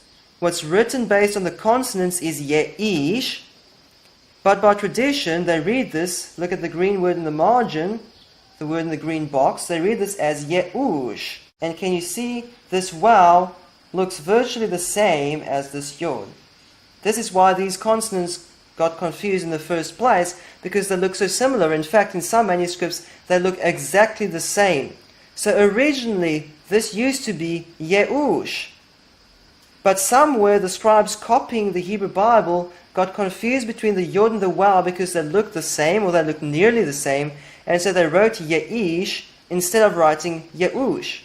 The vowel tradition was not confused because U doesn't really sound like E. You're not going to make that mistake in your oral tradition. And so the oral tradition, Ye'ush, preserves the original reading. Now, please explain, why would Moses write Ye'ish and point Ye'ush? It's rather obvious he didn't do that. Moses wrote Ye'ush. Then the vowel was mistaken for a yod. Now what's the argument? The argument is you can't have a dot inside a yod in the middle of a word like this, because that dot would be a doubling dagesh, and you can't have a doubling dagesh in a yod unless the preceding consonant has its own vowel, and it does not, and unless the yod has its own vowel, which it has not. So this mistake would never have happened in the Masoretic text if Moses pointed the Hebrew Bible. If Moses originally placed a dot inside the vowel, no scribe would ever have thought it's a yod, because you can't have a yod with a dot inside it unless it has its own vowel.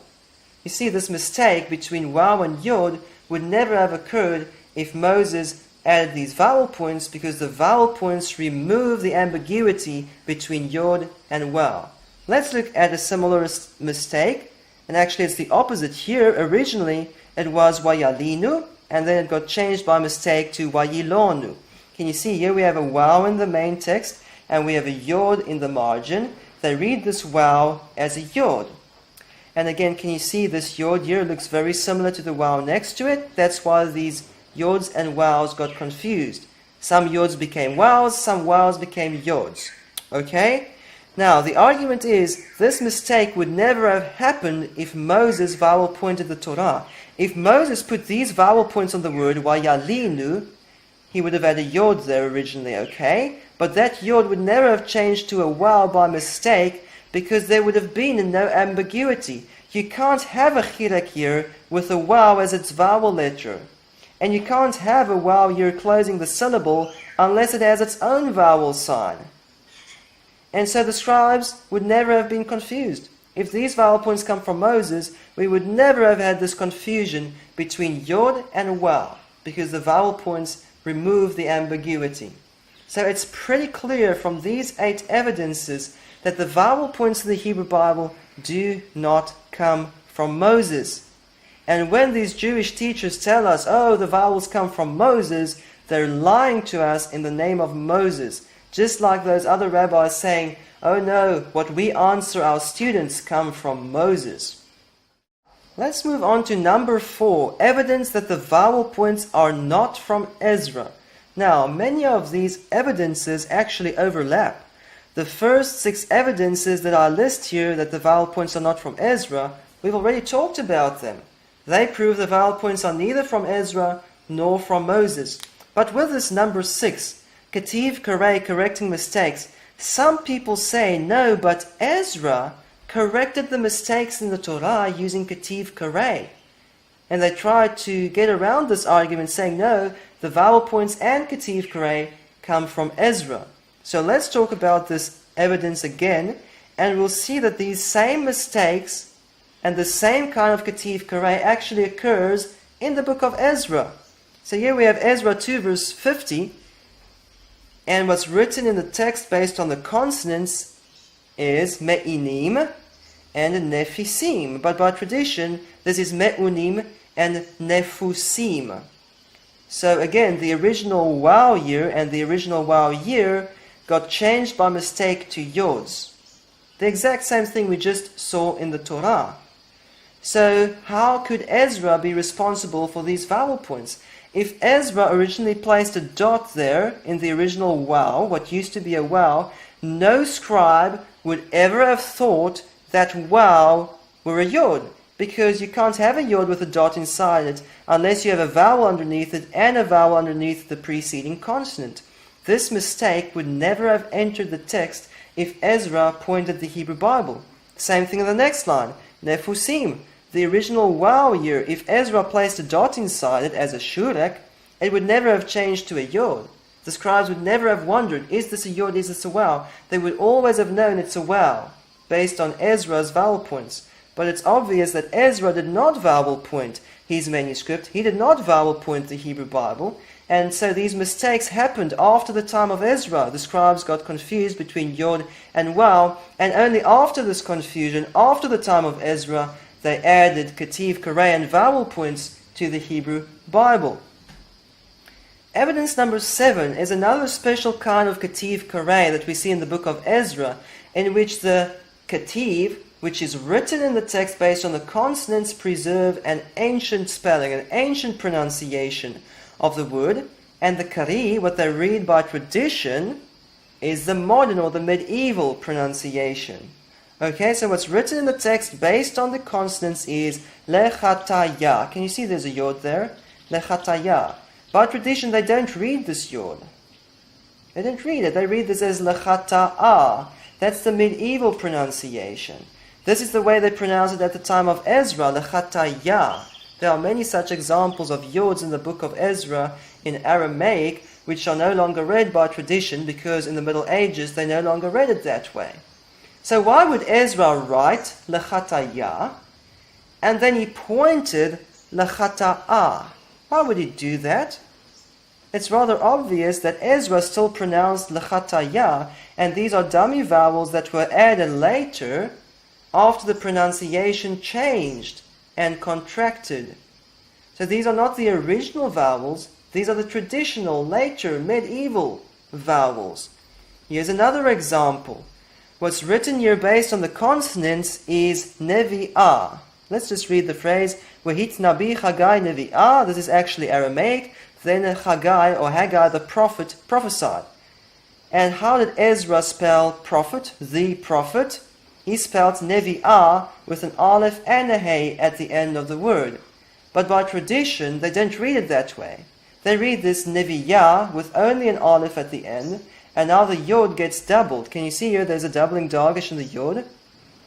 Why would Ezra write in consonants nevi'ah and then point with his vowel pointings nevi'ah, which is the later pronunciation, which we also see in the Targum, which is the Aramaic translation of the Bible? Why do we have ancient spellings in the Hebrew Bible with the medieval vowel points on them? Because the vowel points were only written down in the Middle Ages.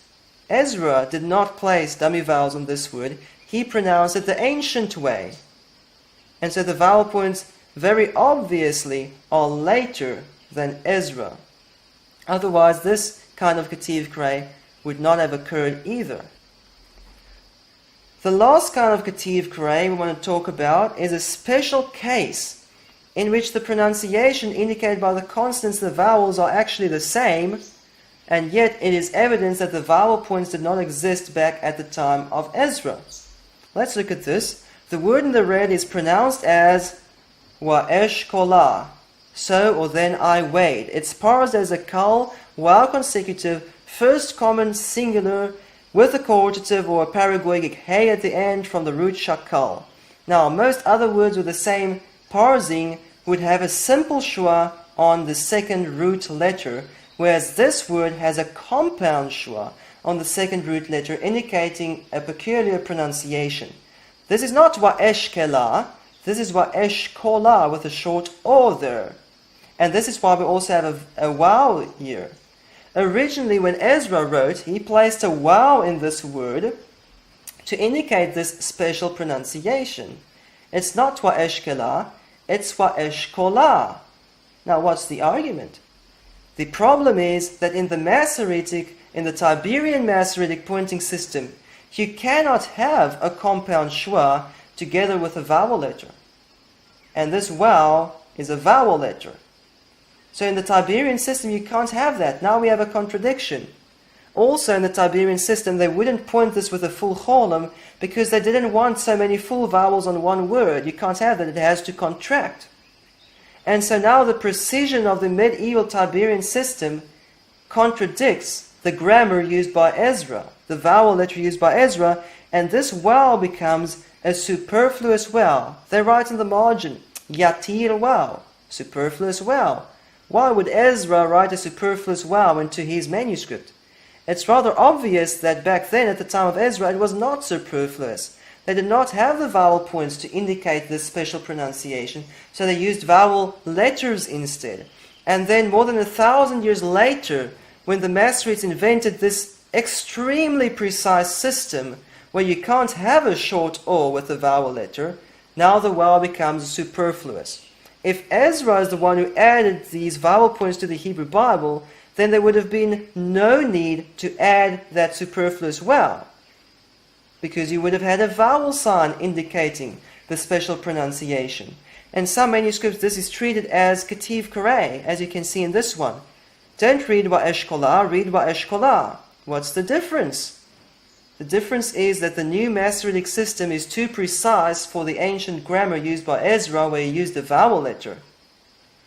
Now the vowel letter and the new precise system with the compound schwa contradict each other, and it results in Ketiv Koreh. It's really the same pronunciation, it's got the same meaning, but it shows us that Ezra knew nothing about the Tiberian vowel pointing system. He used a vowel letter. Now that you understand the argument, let's look at some other examples, and this is in the book of Nehemiah. But remember, in Hebrew, Ezra and Nehemiah is the same book. And by the way, Ezra and Nehemiah worked side by side in the land of Israel. So if Ezra is responsible for the vowel points, certainly Nehemiah would have known about these vowel points too, wouldn't he? So here we have Ashdodiyot and Ammoniyot, meaning Ashdoditish and Ammonitish, feminine plural, meaning women.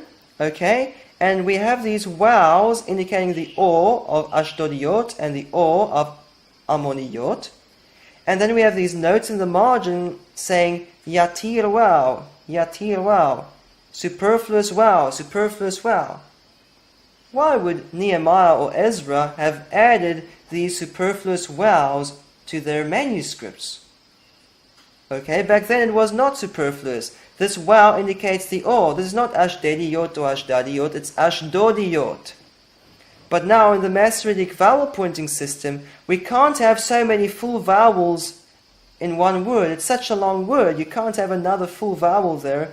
So they place a short vowel there, a compound schwa, and you can't have a compound schwa next to a vowel letter, so it becomes a superfluous vowel. And so this shows us very clearly, at the time of Ezra and Nehemiah, they knew nothing about the later medieval Tiberian Masoretic pointing system. They used vowel letters, and back then these vowel letters were not superfluous. So it's very clear, Ezra did not add these vowel points we see in the Bible to the text. We would not have had the superfluous vowels. We would not have had ancient spelling with medieval pronunciation. We would not have had the mistake between wow and yod. None of these things would have occurred if Ezra added the vowel points to the Hebrew Bible. So it's very clear. The vowel points don't come from Ezra. The vowel points don't come from Moses. Let's sum up. What did we learn today? To sum up, the vowel points in the Hebrew Bible are not from Moses. Number 2, they are not from Ezra. Number 3, they did not exist in the first century at the time of Yeshua. Number 4, they are not divinely inspired, but they capture the traditional reading of the Hebrew Bible as the Bible was pronounced in different places across the world. Okay? It's very clear. How do we know this? We covered altogether 10 evidences that the vowel points are not from Moses, neither from Ezra, and neither did they exist in the first century. On the other hand, there are Jewish teachers, Karaites and rabbis who say that the vowel points are from Moses, that the vowel points are divinely inspired. Nehemiah Gordon claims that these vowel points preserve the original pronunciation of the name Yehovah rather than the traditional pronunciation of the name as Adonai. So he seems to believe that the vowels are original. If the vowels are traditional, then this whole thing of the name being Yehovah falls flat. Nehemiah quotes Rabbi Asher Lemel of Krakow saying, "The vowels received from Sinai," as if he believes the vowels were received from Sinai. But we've seen today that when Jewish teachers need to invoke Moses and Sinai, they are often telling lies in the name of Moses and not the truth. Nehemiah uses Yeshua to supposedly prove the vowel points, to supposedly prove that the name is Yehovah. But he's really misrepresented Yeshua, and he made Yeshua a liar, because now Yeshua talks in the first century about vowel points that did not exist as if they are part of the biblical text. He really makes Yeshua look like a liar, because back in the first century there were no vowel points. The vowel points are not part of the inspired text. Nehemiah claims that the Masoretic medieval origin of the vowel points was only suggested in the 16th century. That is not true at all. There are Jewish sources going all the way back to the 9th century that say the vowel points are not from Moses. And Nehemiah ignores these. Is this ignorance or dishonesty? Did Nehemiah never study the Jewish sources? Did he never study the Bible manuscripts? Did he never study the Dead Sea Scrolls? Did he never study what Nekudah meant in the 1st century? Or is he purposefully misrepresenting all of this just to make you think that the name is Yehovah and to make you think that he is right? What is the problem? Now that we understand what these vowel points are doing in the Hebrew Bible, they capture the traditional reading, we are ready to talk about the true pronunciation of the Creator's name based on the Masoretic text. You might be surprised that I'm still using the Masoretic text to find the true pronunciation of the Creator's name. Didn't I just say they put Adonai and Elohim's vowels on the name? That's true, but by tradition, shortened forms of the name were not replaced with euphemisms. Genuine contractions of the name that formed in a time when the name was still pronounced is preserved by tradition. For example, Yah as in Hallelujah, Yahu as in Yeshayahu, Yeho as in Yehoshua. And if we have these contracted forms of the name and we can prove that they have their own vowels on them, no dummy vowels, and we combine with that a good knowledge of Hebrew grammar, then we can reconstruct the original pronunciation of the Creator's name without any doubt, without any uncertainty. And that's what we want to start talking about in the next session. Until then, Shalom in Yeshua Mashiach.